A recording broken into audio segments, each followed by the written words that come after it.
Howdy folks, John here, baking the old melon out in the 2021 BC or Western Canada, Pacific Northwest, whatever you want to call it, heat wave. Check this out. We just don't see it that hot here ever. Definitely too hot for this Canadian boy.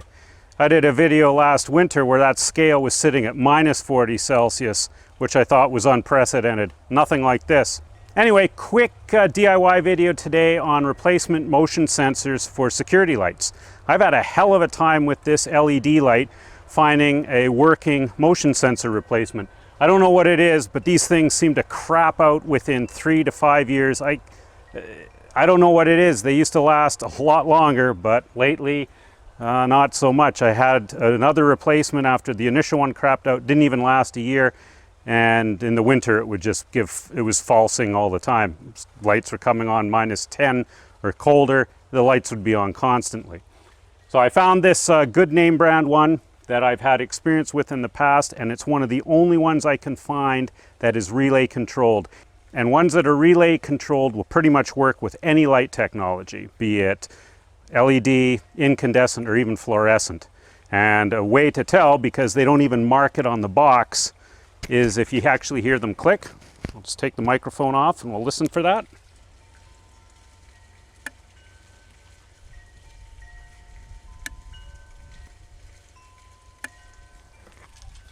So that click guarantees that it's going to work with pretty much anything. Anyway, let's get down in the shop where it's cooler. That's a little more like it. Nice and cool. So this is the little rascal. If you want a relay controlled replacement motion sensor, it's the Heath Zenith model number HZ5407. The BZ just stands for the color. It's the bronze. You can also get a white one. It's a WH. And I'm surprised that Heath Zenith doesn't have anywhere on the box that it is relay controlled.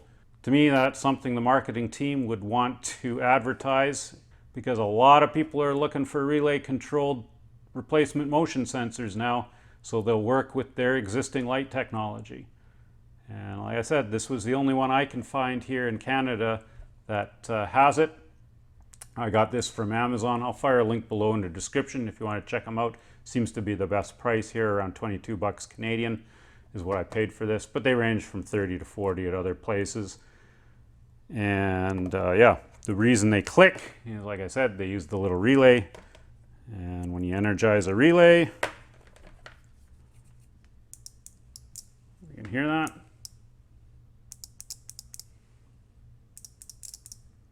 So it's just the little electromagnet in there, and there's little contact points that close. That's why it's clicking. And the relay is on or off. That's why it works with basically any light technology. And it seems all the others on the market nowadays, they're using TRIACs. A TRIAC is a solid state switching device for AC current, and they work well in dimmers and everything, but there is one little problem with them. They generally need a fair amount of resistive load to actually trigger properly, and that's why they work great with incandescents. They'll dim the incandescent on and off. They've got dual brightness control, like I said, but that won't work with a compact fluorescent, which needs instantaneous switching. Same with a lot of LED bulbs. So that's why they're problematic. And to hook these things up, they're all very similar. This Heath Zenith one, same thing. They have 3 wires that come out of them. A black, which is your line in voltage. A red, which is the switched power from the relay or TRIAC, if you've got one with a TRIAC. And the white is a shared neutral. I actually just drew this up real quick. I'll show you how this is hooked up. Please excuse the crudeness of the drawing here. But there's our 2 spotlights, be it LED, compact fluorescent, or incandescent. In some LED spotlights like ours, the LED bulbs will actually be wired to a little transformer or a voltage regulator, and then the voltage regulator, though, gets fed the 120 volt line voltage out of the motion detector. So to wire these up, really simple. You've got the red coming out of the motion detector going to the hot of your lamps. Lamps are just wired in parallel, and then the white would be going to your neutral of the light, and it's also shared with the neutral of your line voltage in, and then the black wire goes to the hot of your line voltage. That's as easy as it is wiring these up. What's cool about these motion sensors is you can also wire more lights in parallel, as long as you don't go over the maximum rated load or wattage. These are rated up to 400 watts. So you could have some other little carriage lamps or something around on the side of your garage or shed, wherever you've got this thing hooked up, and you just run them in parallel as well.